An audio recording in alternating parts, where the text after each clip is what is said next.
تخلیق انسانی کا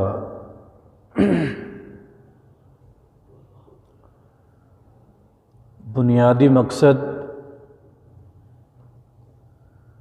جو قرآن حکیم نے ہمیں بتایا ہے وہ اللہ تعالیٰ کی بندگی ہے، عبادت ہے۔ وَمَا خَلَقْتُ الْجِنَّ وَالْإِنسَ إِلَّا لِيَعْبُدُونِ۔ اللہ کریم نے بڑے واضح غیر مبہم الفاظ میں یہ حقیقت واضح فرمائی ہے کہ میں نے جنوں اور انسانوں کو صرف اپنی عبادت کے لیے پیدا کیا ہے۔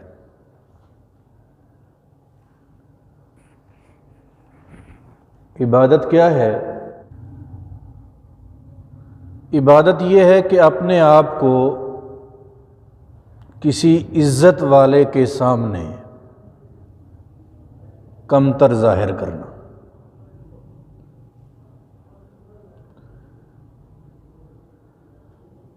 تذلل، اپنے آپ کو کسی عزت والے کے سامنے ذلیل کر لینا، اپنا پست ہونا کسی عزت والے کے سامنے۔ اور ظاہری بات یہ ہے کہ جو کسی اور کے سامنے چھوٹا ہے اس کے سامنے تو آپ اپنے آپ کو نہیں بچھا سکتے۔ جو سب سے بڑا ہے، جس سے زیادہ عزت والا کوئی نہیں ہے، وہی اس لائق ہے کہ اس کے سامنے جو عبادت کی رسومات ہیں وہ ادا کی جائیں، اس کی بندگی کی جائے۔ جو خود کسی کے سامنے ذلیل ہے، جو خود کسی کو جواب دہ ہے، جو خود کسی کے سامنے ہاتھ باندھ کے کھڑا ہے، جو خود کسی کے سامنے سر جھکا کے کھڑا ہوتا ہے، تو وہ کیا عزت والا ہے؟ اس کی کیا عزت ہے؟ جو کسی کا محتاج نہیں، جو کسی کا نیاز مند نہیں،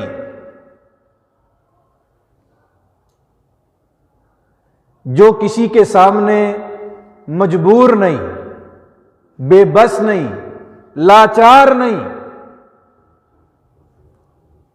وہ اس بات کے لائق ہے کہ اس کے سامنے اس کی عبادت کی جائے۔ اس لیے ہمیں بنیادی کلمہ ہی یہ دیا گیا کہ لا الہ الا اللہ، اللہ کے سوا کوئی عبادت کے لائق ہے ہی نہیں ہے۔ یہ بندگی حق ہے میرے رب کا، اللہ کے سوا کوئی عبادت کے لائق ہے ہی نہیں۔ دنیا میں جو عزتیں ہیں، وَلِلَّهِ الْعِزَّةُ وَلِرَسُولِهِ وَلِلْمُؤْمِنِينَ جَمِيعًا، عزت اللہ کی، اللہ کے رسول کی، اللہ اور اس کے رسول کو ماننے والے اہل ایمان کی۔ یہ جو عزت ہے، یہ رسول اللہ کی عزت ہو یا اہل ایمان کی عزت ہو، یہ عزت ایسی عزت نہیں ہے کہ جس کے سامنے بندگی کی جائے۔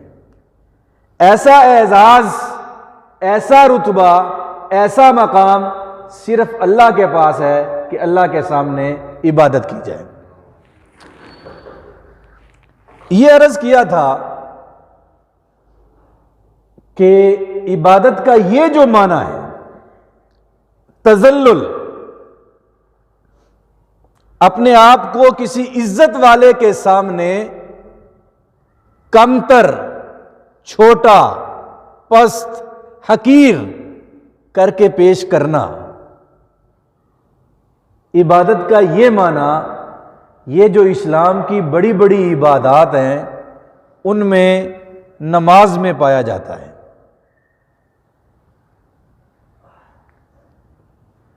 روزہ اب کیا ہے؟ بڑی عبادت ہے۔ اسلام کے بنیادی ارکان میں سے ایک رکن ہے، اور حضور نے فرمایا کہ جس نے ایمان و اخلاص کے ساتھ رمضان کے روزے رکھے غفر لہ ما تقدم من ذنبی، اللہ اس کے پچھلے سارے گناہ معاف کر دیتا ہے۔ اب روزے میں کیا ہے؟ کھانے پینے اور بیوی کے پاس جانے سے رک جانا، یہی روزہ ہے نا۔ کھانے پینے اور بیوی کے پاس، بیوی کے لیے خامند کے پاس جانے سے رک جانا، یہ روزہ ہے۔ اب بندہ تو کھانے کا محتاج ہے، کھانے سے بے نیازی تو بندگی کی علامت نہیں ہے نا۔ بندہ تو پانی کا محتاج ہے، تو پانی کو چھوڑ دینا یہ تو بندگی کی علامت نہیں۔ بندگی کی علامت تو پانی کے لیے بے قرار ہونا ہے۔ اب روزہ کیسے عبادت ہوا؟ اللہ کے حکم پر سر تسلیم خم کرنے سے کہ جیسے اللہ کی مرضی۔ عبادت کا معنی نہیں ہے اس میں، لیکن عبادت ہے، اعلیٰ عبادت ہے، بڑی عبادت ہے۔ کیوں؟ کہ اللہ کے حکم پر سر جھکا دیا، سر تسلیم خم ہے، جو مزاج یار میں آئے، جو اللہ کی مرضی اس پہ سر جھکا دیا، تو یہ عبادت ہے۔ ایسے ہی زکوٰۃ میں کیا ہے کہ آپ کسی کو دیتے ہیں تو دینے والا جو ہاتھ ہے وہ کوئی ذلت کی علامت ہے، وہ کوئی چھوٹے ہونے کی علامت ہے، پست ہونے کی؟ دینے والا ہاتھ اوپر والا تو عزت کی علامت ہے نا۔ سخاوت، عطا کرنا، یہ تو اللہ کی صفت ہے، یہ تو عزت کی علامت ہے۔ اب زکوٰۃ عبادت ہے، بڑی عبادت ہے۔ کیوں؟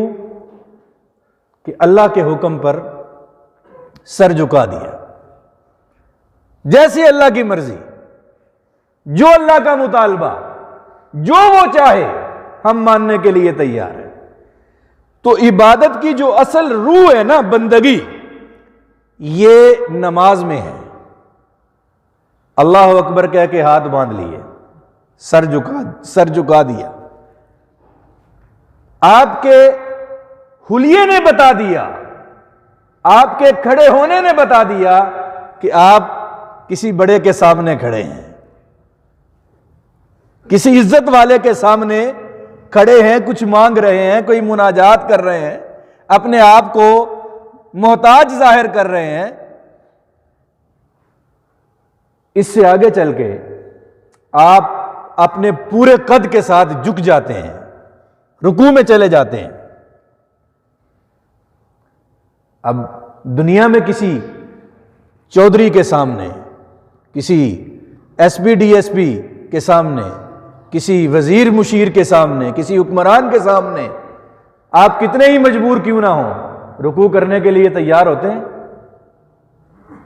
نہیں ہو سکتے آپ تیار۔ ظاہری صورت یہ ہے کہ آپ جھک گئے اور زبان سے اس بات کا اعتراف کر لیا کہ سبحان ربی العظیم، اے اللہ میں جھکا ہوا ہوں، میری کوئی عظمت نہیں ہے، تو عظمت والا ہے، میں تو بچھ گیا لیکن تو عظمت والا ہے، تو اونچا ہے، تو بلند ہے۔ اور اس سے آگے بھی بندگی کا اظہار یہاں پہ ختم نہیں ہوتا، اس سے بھی آگے ہماری جو سب سے زیادہ ہمارے وجود میں جو عزت کی جگہ ہے وہ ہماری پیشانی ہے۔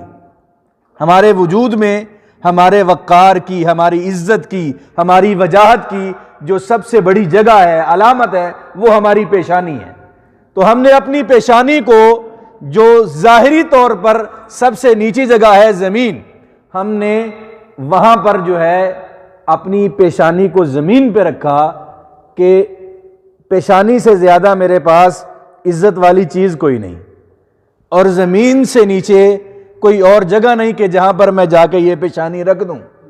سب سے عزت والی جگہ سب سے نیچے رکھ کے زبان سے بھی اس بات کا اعلان، اس بات کا اقرار، اس بات کا اعتراف کہ سبحان ربی الاعلی، اے اللہ میں تو بچھ گیا تیرے سامنے، تو اعلیٰ ہے، تو بلند ہے، تو اونچا ہے. یہ ہے عبادت. نماز سے بھی آگے بڑھ کے جس عبادت میں، جس عمل میں عبادت کی روح، عبادت کا مفہوم اور معنی کامل طور پر پایا جاتا ہے وہ دعا ہے. نماز سے بھی زیادہ ہمارا سر جھکانا، ہاتھ باندھنا، رکوع میں چلے جانا، سجدے میں بچھ جانا، یہ ساری ظاہری علامات ہیں. اور دعا کے لیے جب آپ ہاتھ اٹھاتے ہیں تو آپ اندر سے بھی جھک جاتے ہیں. آپ اس بات کا اعتراف کرتے ہیں کہ میں مجبور ہوں، میں لاچار ہوں. جب آپ کسی کے سامنے ہاتھ پھیلاتے ہیں، دنیا میں کسی کے سامنے ہاتھ پھیلائے نا، عزت نفس ذبح ہو جاتی ہے کسی کے سامنے ہاتھ پھیلاتے ہوئے، عزت نفس ختم ہو جاتی ہے. اس لیے بھیک مانگنے کو حرام قرار دیا گیا. بھیک مانگنے کو حرام قرار دیا گیا، اور بھیک مانگنے والے کے چہرے پہ کبھی عزت نہیں ہوتی. اور جو اس کو پیشہ بنا لیتا ہے اس کے بارے میں جناب نبی کریم صلی اللہ علیہ وسلم نے ارشاد فرمایا کہ قیامت کے دن وہ آئے گا تو اس کا چہرہ ادڑا ہوا ہوگا. اسی وجہ سے کہ دنیا میں اس نے اپنے وقار کو کسی کے سامنے ہاتھ پھیلا کے ختم کیا، اور یہ جو اللہ کا حق تھا کہ یہ ہاتھ اللہ کے سامنے پھیلتا، اللہ کے سامنے پھیلنے کی بجائے اس نے کسی اور کے سامنے یہ ہاتھ پھیلایا ہے. تو دعا مانگنا، اللہ سے مانگنا، یہ اپنی روح میں، اپنی اصل میں سب سے بڑی عبادت ہے. سب سے بڑی عبادت ہے جسے ہم کچھ بھی نہیں سمجھتے.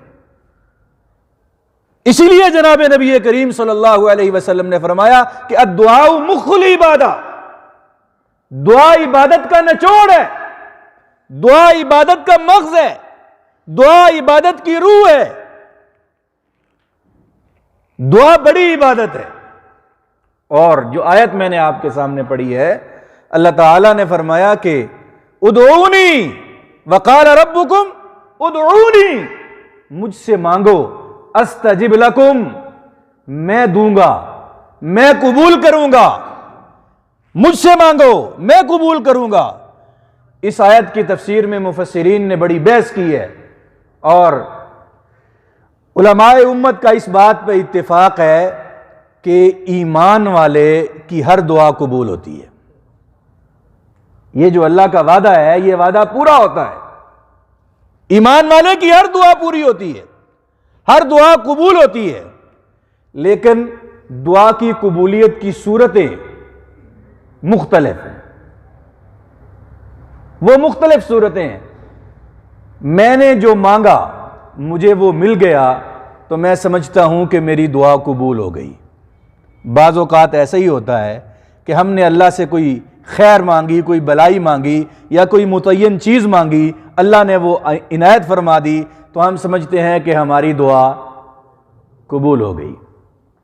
بعض اوقات یہ ہوتا ہے کہ ہم جو مانگتے ہیں وہ نہیں ملتا، اس سے بھی بہتر کوئی چیز مل جاتی ہے تو ہماری زبان یہ کہہ رہی ہوتی ہے کہ یہ تو اس سے بھی اچھا ہو گیا، میں نے تو اللہ سے یہ مانگا تھا، اس میں یہ مسئلہ بھی ہو سکتا تھا، لیکن اللہ نے یہ عنایت فرمائی. یہ ایسا ہی ہے کہ آپ کا بچہ آپ سے اس سردی کے موسم میں آئس کریم مانگتا ہے تو آپ بچے کی خواہش بھی پوری کرنا چاہتے ہیں اور آئس کریم کے نقصان کو بھی جانتے ہیں، تو آپ آئس کریم کی بجائے اسے سیب لے کے دیتے ہیں.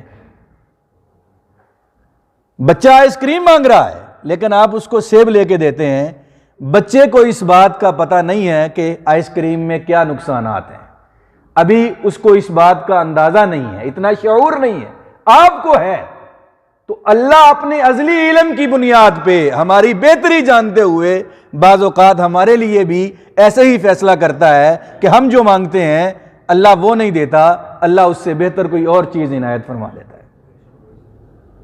بعض اوقات ایسے ہوتا ہے کہ جو چیز ہم دعا مانگتے رہتے ہیں، مثال کے طور پہ آپ، اللہ نہ کرے ایسا ہو، آپ کا کوئی بھائی نشے میں مبتلا ہے، وہ آپ سے پیسے مانگتا ہے نشے کے لیے،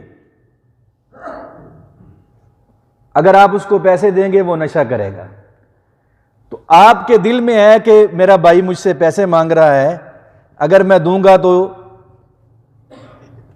نقصان ہوگا اس کا، اور اگر آپ نہیں دیتے تو آپ کے دل میں ایک خلجان ہے کہ بھائی نے پیسے مانگے اور میں نے نہیں دیے، تو آپ کیا کرتے ہیں کہ ایک باکس بناتے ہیں، جب بھی اس نے پیسے مانگے آپ نے اس کو نہیں دیے تو باکس میں ڈال دیے، وہ مانگتا رہا، آپ نہ دیتے رہے، یہاں ڈالتے رہے، ایک زمانے کے بعد جب وہ اس کا علاج ہو گیا، جب وہ صحت مند ہو گیا، تو اب آپ کو یہ خطرہ نہیں رہا کہ یہ نشہ کرے گا، تو آپ نے وہ سارا باکس اٹھا کے اس کے سامنے رکھا اور اس کے پاس ڈھیروں پیسے آ گئے، اور آپ نے اس کو بتایا کہ تو نے جب جب مانگا مجھ سے میں نے اس میں تیرے لیے پیسے رکھے ہیں، بتائیں کہ اس کی خوشی کا عالم کیا ہوگا۔ اللہ تعالیٰ بھی ہمارے لیے جمع کرتا رہتا ہے، ہم اپنے چھوٹے دماغ سے، محدود سوچ اور فکر سے، انتہائی محدود شعور کے ساتھ بعض اوقات ایسی چیزیں مانگتے رہتے ہیں جو ہمارے لیے بہتر نہیں ہوتی، ہم نہیں جانتے لیکن ہمارا رب جانتا ہے، تو وہ ہمارے لیے دعا ذخیرہ کرتا رہتا ہے، وہ کسی وقت میں ہمیں اکٹھے ہو کے ملتی ہے، اور خود میں نے کئی اپنے حلقے کے لوگوں سے سنا کہ اللہ تعالیٰ نے یہ عنایت فرمائی، اتنے زمانے سے ہم یہ مانگ رہے تھے، یہ کچھ کر رہے تھے، اللہ نے یہ عطا فرمایا، یہ تو اس سے بھی بہت اعلیٰ ہے، یہ تو اس سے بھی بہت اچھی چیز ہے۔ تو اللہ تعالیٰ دعا کی قبولیت کی ایک صورت یہ ہوتی ہے، اور ایک صورت یہ ہوتی ہے کہ حدیث شریف میں ہے، سنن بہقی میں امام بہقی نے یہ روایت نقل فرمائی ہے، اور کتابوں میں بھی، جناب نبی کریم صلی اللہ علیہ وسلم نے ارشاد فرمایا کہ قیامت کے دن ایک شخص کو اس کا نامہ اعمال اس کے دائیں ہاتھ میں ملے گا، مطلب جنتی ہوگا، مطلب اللہ راضی ہوگا اس سے، وہ نامہ اعمال دیکھے گا تو اس میں لکھا ہوگا کہ 100 حج کیے ہیں، مثال کے طور اس میں لکھا ہوگا کہ یہ اللہ کی راہ میں شہید ہو کر آیا ہے، اس میں لکھا ہوگا کہ اس نے اتنے پیسے اللہ کی راہ میں ڈھیروں ڈھیر خرچ کیے ہیں، قنطار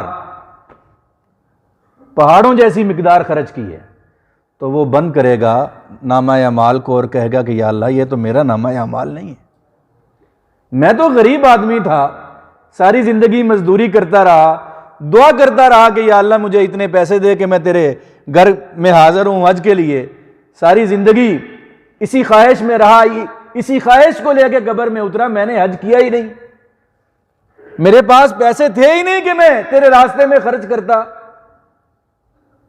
میں شہادت کی تمنا میں، جیسے حضرت خالد ابن ولید کہتے ہیں کہ طلبت الموت فی مضانی، میں نے شہادت کو، جس جگہ پہ شہادت بکتی تھی، جہاں پہ موت عام تھی، وہاں جا کے میں نے اس کو تلاش کیا لیکن مجھے نہیں ملی، تو میں شہادت کا طلبگار تھا، مجھے شہادت ملی نہیں، یہ میرے نامہ اعمال میں ہے کہ میں شہید ہو کے آیا ہوں، تو اس کو بتایا جائے گا کہ یہ تیرا ہی نامہ اعمال ہے، تو دعا کرتا تھا کہ اللہ مجھے حج کا موقع عطا فرما، وہ تجھے نہیں دیا گیا لیکن یہاں لکھ دیا گیا کہ تو نے حج کیا ہے، تو شہادت کی دعا مانگتا تھا، ہم نے یہاں لکھ دیا، تیرے دل میں یہ تڑپ تھی، تو مانگتا تھا کہ اللہ مجھے پیسے دے تو میں تیرے راستے میں خرچ کروں، تو وہ نہیں دیے گئے تو یہاں پر لکھ دیے گئے، تو حضور فرماتے ہیں کہ وہ اس وقت ہر حشر کے میدان میں چیخے گا کہ یا اللہ، اے کاش میری دنیا میں کوئی بھی دعا قبول نہ ہوتی، یہ جو مجھے اتنا ذخیرہ یہاں پہ آ کے ملا ہے، وہ کہے گا کہ کاش میری کوئی ایک دعا بھی دنیا میں قبول نہ ہوتی، سب کچھ مجھے یہاں پر مل جاتا۔ تو یہاں پر اگر نہ بھی ملا تو وہاں پر ضرور ذخیرہ ہو رہا ہے۔ یہاں پہ نہ بھی ملا، اور اس سے بھی اگلی بات یہ ہے کہ اگر وہاں پر بھی نہ ملا، سوچ لیتے ہیں تو حضور نے فرمایا کہ یہ ساری باتیں، وقت بڑا مختصر ہوتا ہے اس لیے میں باقی ہر بات میں حدیث کے حوالے سے آپ کے سامنے، اگر وہاں پر بھی نہ ملا تو پھر کیا ہوگا؟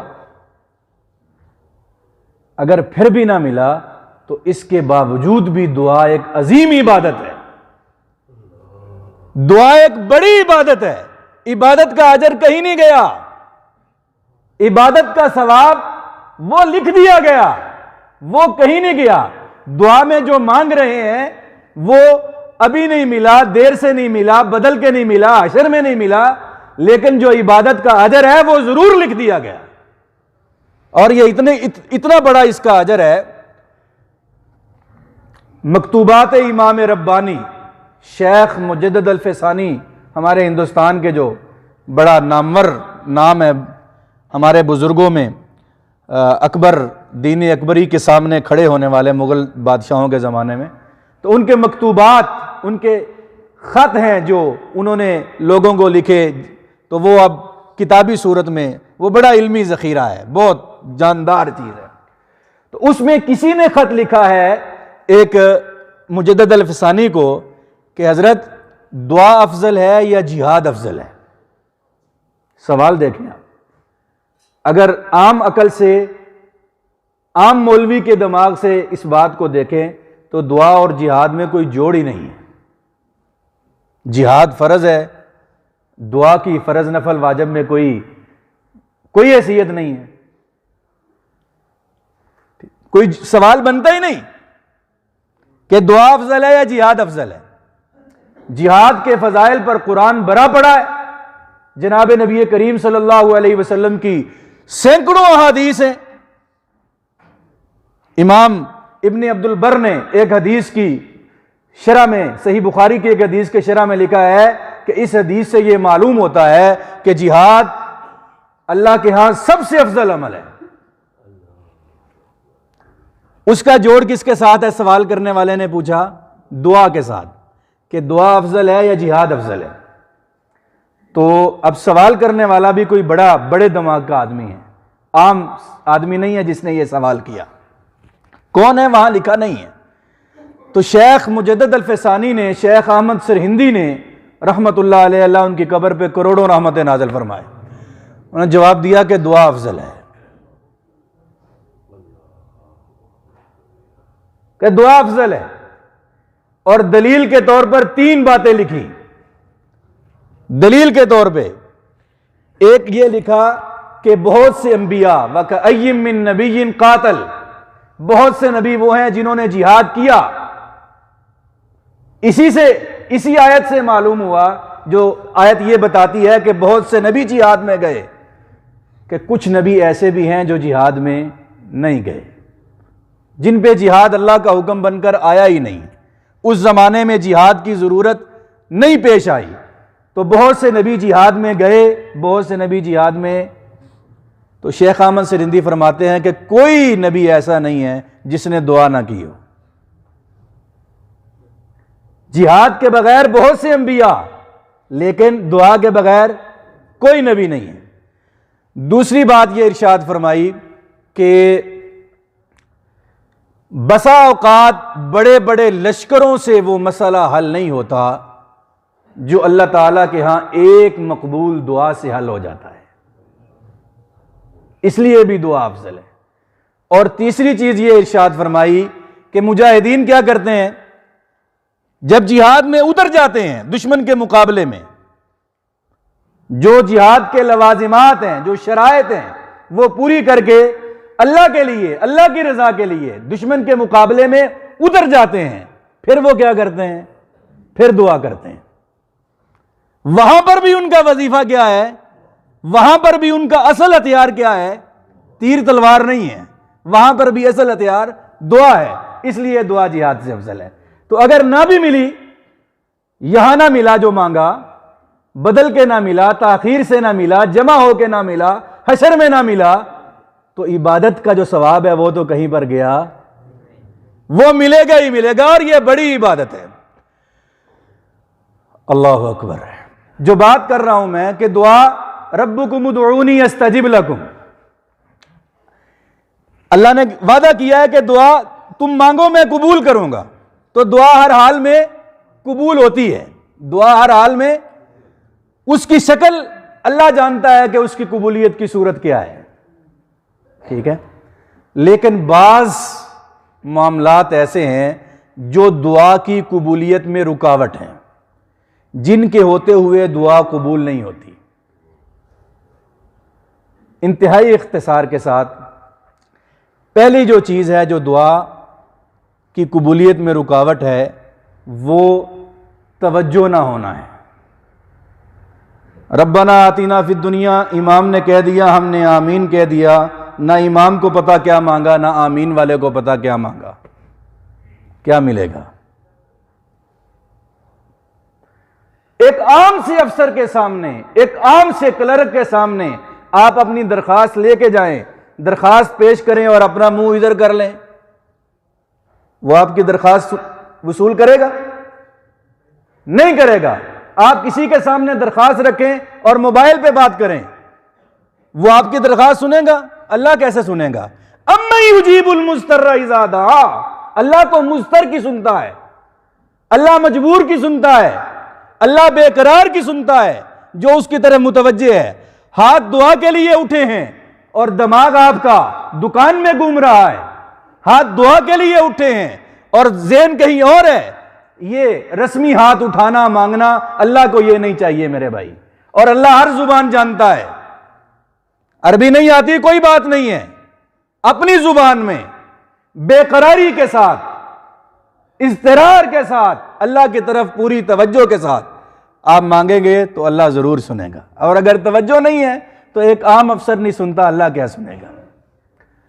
دوسری چیز جو دعا کی قبولیت میں رکاوٹ ہے وہ رزق حرام ہے۔ حضور نے فرمایا ایک لقمہ حرام 40 دن دعا قبول نہیں ہوتی۔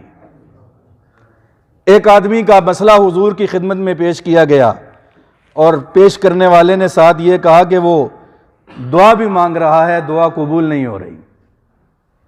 تو حضور نے فرمایا مطعمہ حرام، روٹی تو وہ حرام کھاتا ہے، ملبسہ حرام، کپڑے تو وہ حرام کی کمائی کے پہنتا ہے، فَأَنَّىٰ يُسْتَجَابُ لَهُ، پھر اس کی دعا کیسے قبول ہوگی، پھر اس کی دعا کیسے سنی جائے گی؟ تو رزق حلال دعا کی قبولیت میں بڑی بنیادی شرط ہے۔ دعا مانگتے ہوئے اس بات کا خیال کرنا بھی بہت ضروری ہے کہ ہم دعا مانگتے ہوئے اللہ پہ شرطیں نہ عائد کریں، اللہ پہ پابندیاں نہ لگائیں۔ آج علماء نے لکھا ہے، مولانا اشرف علی تھانوی نے، کہ سب سے جو بڑا خمار ہے نا، جو بڑا تکبر ہے، وہ نیکی کا ہے، کہ بندہ سمجھے کہ میں بڑا نیک ہوں۔ اور اگر یہ خمار اللہ کے سامنے بندہ پیش کرے کہ میں بڑے نفل پڑھ رہا ہوں اور بڑا یہ کر رہا ہوں، تو اس کی بنیاد پہ میں اللہ سے کوئی حق رکھتا ہوں کہ میں نے نماز پڑھی ہے تو اللہ مجھے یہ چیز دے دے، اگر دماغ میں یہ فطور ہے تو اس کو کچھ نہیں ملتا۔ گناہگار جو مجبور ہو کے ہاتھ اٹھائے گا اللہ اس کو ضرور دے دے گا۔ تو اللہ کے سامنے خمار نہیں ہونا چاہیے، اور نہ ہی اللہ پہ کوئی پابندیاں شرائط کے، مثال کے طور پہ آپ اس بات کو یوں سمجھیں کہ آپ کے دروازے پہ ایک بھکاری آیا ہے اور آ کے کہتا ہے جناب آج میرا دل بریانی کھانے کو کر رہا ہے، بریانی تو بنائیں ذرا گھر میں، اور وہ جو ہے وہ بہترین ذرا اچھے سے جو پتھر کے برتن ہیں نا وہ نکالیں، ذرا اس میں بنائیں، اور اس کے ساتھ جو ہے وہ پودینہ کا جو رائتا ہے وہ بھی اچھا لگتا ہے مجھے، ذرا وہ بھی بنائیں، ٹھیک ہے، اور آلو کے کٹلس جو ہے نا وہ تو بریانی کے ساتھ کیا بات ہے، وہ ضرور ہونے چاہیے۔ ہے بھکاری، آپ کیا کریں گے اس کے ساتھ؟ آ کے کہے کہ مجھے روٹی چاہیے، بھوکا ہوں، آپ ضرور گھر میں جو بھی ہے کچھ نہ کچھ اس کو دیں گے، تو یہ جو شرطیں لگانے والا ہے، فرمائشیں کرنے والا، اس کی بات سنیں گے آپ؟ اللہ کے سامنے بھی ایسی شرطیں جو ہے نا، ایک آدمی نے حضور کی مجلس میں دعا مانگی، اللہم انی اسألک البیت الابیض فی الجنہ، اے اللہ مجھے جنت میں سفید محل عطا فرما۔ اتنی بات نہیں تھی، لیکن حضور تو سکھانے والے تھے نا، تو حضور نے روکا کہ اللہ جنت میں داخل کر دے، یہ تھوڑا ہے کہ تم آگے شرطیں بھی لگا رہے ہو کہ داخل بھی کریں اور ایسا ویسا مکان بھی دیں، اور تو حضور نے روکا انہیں۔ مطلب کیا ہے کہ اللہ پر کوئی پابندیاں نہ لگاؤ، شرطیں نہ لگاؤ کہ ایسے اور ویسے، ٹھیک ہے؟ ایسے ہی ایسی دعا بھی نہیں مانگنی چاہیے جو اللہ کی شان کے خلاف ہے۔ ایسی دعا مانگنی جو اللہ کی شان اور اللہ کی رحمت کے خلاف ہے۔ عربوں کا ایک خاص انداز تھا، ٹھیک ہے؟ اسی محاورے میں ایک صحابی نے حضور کے سامنے دعا مانگی، اللہم ارحمنی ولا ترحم علی احد، اے اللہ مجھ پہ رحم فرما، کسی اور پہ رحم نہ فرما۔ ان کے ذہن میں یہ بات نہیں عربوں کے کہ کسی اور پہ اللہ رحم نہ کرے، لیکن ان کا ایک اپنا محاورہ یا لہجہ یا اس میں یہ عام تھا پہلے سے، اسلام سے پہلے سے، تو اسی محاورے میں اسی لہجے میں یہ دعا انہوں نے کر دی۔ تو حضور صلی اللہ علیہ وسلم نے فرمایا لقد تحجرت واسعا، تو نے اللہ کی وسیع رحمت کو اپنے اوپر بند کر لیا ہے۔ اللہ تیرے اوپر بھی رحم کرے، دوسروں پر بھی رحم کرے، تیرے اوپر جو رحم اللہ کرے گا اس میں کیا کمی آئے گی؟ تو یہ کچھ چیزیں ہیں جو دعا کی قبولیت میں رکاوٹ ہیں، جن کے ہوتے ہوئے دعا قبول نہیں ہوتی۔ ایک تو توجہ ہونی چاہیے اضطرار کے ساتھ، چاہے آپ اپنی زبان سے مانگیں۔ دعا پڑھنا اس کا کوئی تصور نہیں ہے، ہم آج کل دعا مانگتے ہیں ہی نہیں، پڑھتے ہیں بس۔ دعا مانگنا کہ مانگ کیا رہے ہیں اللہ سے؟ میں اس وقت تک اس کو شارٹ کر رہا ہوں کہ پہلی چیز کیا ہے کہ توجہ ہو، دوسری چیز رزق حلال ہو، تیسری چیز اپنی نیکی کا خمار نہ ہو، چوتھی چیز شرطیں نہ ہو، وہ بریانی والی مثال میں نے دی آپ کو، کوئی اللہ پہ شرطیں نہ لگاؤ، اور پانچویں چیز اللہ کی شان کے خلاف کوئی دعا نہ مانگی جائے تو پھر قبول ہوگی، اور قبولیت کی صورت جو مانگا ہے وہ مل جائے تو اللہ کا انعام، نہ بھی ملے گا تو آخرت کا ذخیرہ ہے، اور آخرت میں بھی نہ ملے تو عبادت تو ہے ہی ہے۔ اللہ سے دعا ہے کہ اللہ ہمیں دعا سیکھنے اور صحیح انداز میں کرنے کی توفیق نصیب فرمائے۔ وآخر دعوانا ان الحمد للہ رب العالمین۔